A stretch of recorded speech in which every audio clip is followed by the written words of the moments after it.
as the arrival of other prophet was told beforehand. Quite similarly, the arrival of the chief prophet, peace be upon him, was also predicted successively. The same was the case with Christ. The people of every age considered their age as the last age, and took every prophet to be the last prophet, and combined the signs of the prophets and the last universal leader, and under a continuous misconception, tried to find out the same in a single personality. For example, Jacob told about a coming one. The scepter shall not depart from Judah, nor a lawgiver from between his feet until Shiloh come. And unto him shall the gathering of the people be.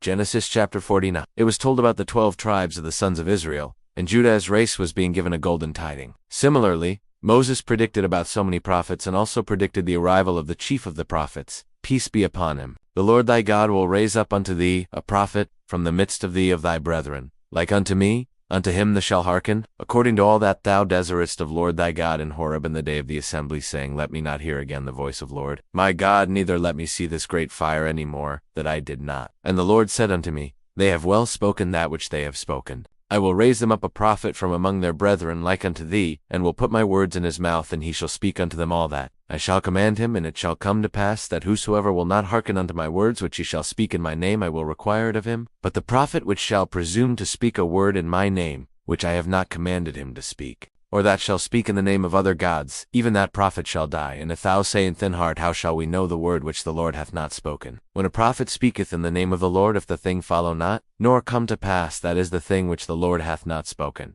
but the prophet hath spoken it presumptuously, thou shalt not be afraid of him. Deuteronomy chapter 18. These are the verses from the Old Testament which indicate the coming of the last and final prophet, who is none other than the chief prophet Muhammad, peace be upon him. In this episode, we are going to discuss 3 points. Point no. 1. What was the need for sending such a great prophet? Point no. 2. Who was that great prophet whom Moses predicted here? And point no. 3. Why do Christians consider Jesus as the same prophet? What is their proof? Well, before we move ahead, we would like to make it clear that these are very important verses from the Bible that prove the coming of the chief prophet, peace be upon him. However, we believe that both the Old and the New Testament have been tampered with, and a lot of changes have been made to them. Hence, there are some doubts over their authenticity and reliability. We have already done a detailed analysis on the subject, and came to the conclusion that the present versions of the Bible cannot be trusted, and the original texts have been changed deliberately. The verses that we are discussing today might have also been changed. This does not mean that they originally did not contain these references,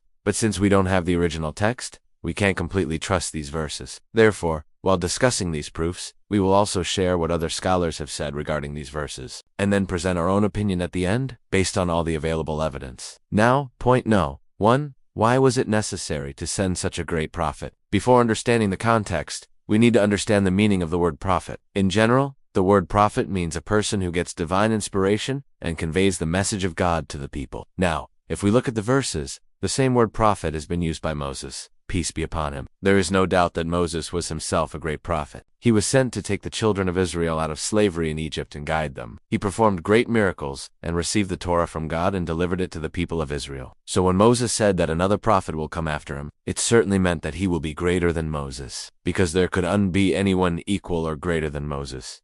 Why was he saying that? Well, in the previous verse, Moses mentioned that the people of Israel complained to him that they did not want to listen to God anymore through him. They felt that what God had said to them through Moses was too hard to follow, and they could not follow that way of life. Therefore, they asked Moses to get them another prophet instead of him. That is why Moses said that if the people desired a prophet like him, then God will raise up a prophet for them from among their own brethren, from the descendants of Israel, and will put his words in his mouth. And he will speak to them everything that God will tell him. And whoever will not follow the words of that prophet will be held accountable on the day of judgment. And if any prophet speaks in the name of God, and the words do not come true, then know for certain that that prophet did not speak from God. Now, point no. 2. Who was that great prophet? As we discussed earlier, Moses himself was a great prophet, and yet he said that God will raise up a greater prophet than him. Such a great prophet could only be the chief prophet Muhammad, peace be upon him, who is the last and final prophet of God for all of humanity until the day of judgment. All the prophecies related to that great prophet can be found in the Quran. If you want us to make a detailed video on that topic, please let us know in the comment section below. Now, point no.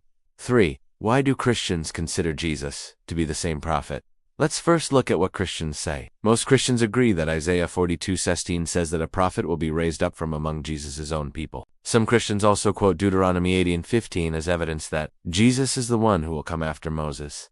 In support of their claim, they present a passage from the New Testament where Jesus himself refers to Deuteronomy 18:15. In John chapter 6 verse 14, it is written that when the people heard this teaching, they said, "Surely this is the prophet who is to come into the world." So they wanted to take Jesus as the same prophet whom Moses predicted. But the verse clearly says that the people thought that Jesus was the promised prophet. But it doesn't say that Jesus himself claimed to be that prophet. Moreover, this verse shows that the Jews knew that the Messiah was yet to come. If they had known that Jesus was the Messiah, they wouldn't have needed any other prophet. The idea that Jesus is the prophet who will come after Moses is purely a Christian belief and is not supported by any verse in the Quran. In fact, the Quran clearly states that Jesus is not the Messiah and that he is not the Son of God. It also states that Jesus is not the last and final prophet of God, but only a messenger who is sent to deliver God's message to the children of Israel. There is no mention in the Quran of Jesus being greater than Moses, or of any other prophecy related to Jesus. In conclusion, we would like to say that the verses from the Bible that indicate the coming of a prophet after Moses may indeed be pointing towards the chief prophet, peace be upon him. However, we cannot be certain since the text has been tampered with,